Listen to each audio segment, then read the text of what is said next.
ഇതാണ് ഞാൻ ഇന്നലെ പറഞ്ഞ 3 മാസം മുമ്പ് എടുക്കാനിട്ട് കഴിഞ്ഞ വണ്ടി. ഇത് നമ്മൾ വർഷത്തിൽ തന്നെ പണിയുന്ന വണ്ടിയാണ്. ഇതിൻ്റെ കംപ്ലയിൻ്റ് ഉണ്ടായിരുന്നു, ഇതിന് ക്ലച്ച് സിലിണ്ടർ കംപ്ലയിൻ്റ് ഉണ്ടായിരുന്നു. അപ്പം അവർ വേറെ സ്ഥലത്ത് പോയിട്ട് 3 മാസം വണ്ടി ഓടാതെ ഒരു സ്ഥലത്ത് കയറ്റിയിട്ടിരുന്നത്.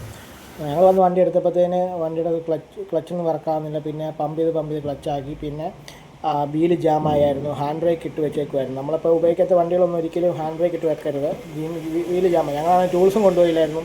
പിന്നെ അവിടെ നിന്ന് ഒരു ചുറ്റി മേടിച്ചിട്ട് ഡ്രമ്മയിൽ ഒരടി അടിച്ചപ്പോഴത്തേന് ബ്രേക്ക് സിലിണ്ടർ റിലീസായി. അങ്ങനെ ഞങ്ങൾ അതെല്ലാം പൂപ്പലും കാര്യങ്ങളോളായിരുന്നു. എല്ലാം തുടച്ചിട്ട് ഞങ്ങൾ തന്നെ കുറച്ച് ക്ലച്ച് പമ്പ് ചെയ്ത് ക്ലച്ച് ആക്കിയിട്ട് ഗിയറൊക്കെ ആക്കിയിട്ട് നേരെ വർക്ക്ഷോപ്പിലോട്ട്.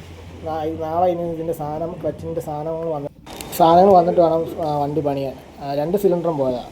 അപ്പം മാറുമ്പോൾ 2 മാറുന്നതാണ് നല്ലത്. അപ്പം ഇതിനകത്ത് പ്രൈസ് കണ്ടു വരുന്നത് 2 കൊണ്ട് 5000 സംതിങ് ഉണ്ടായി പ്രൈസ് വരുന്നത്. അത്രയും രൂപ ലാൻസർ ആയതുകൊണ്ട്. ലാൻസർ ഇത് പെട്രോളാണ് കേട്ടോ. അതിന് നാളെ ഇനി ക്ലച്ച് സിലിണ്ടർ മാറുന്നതാണ്. ബൈ.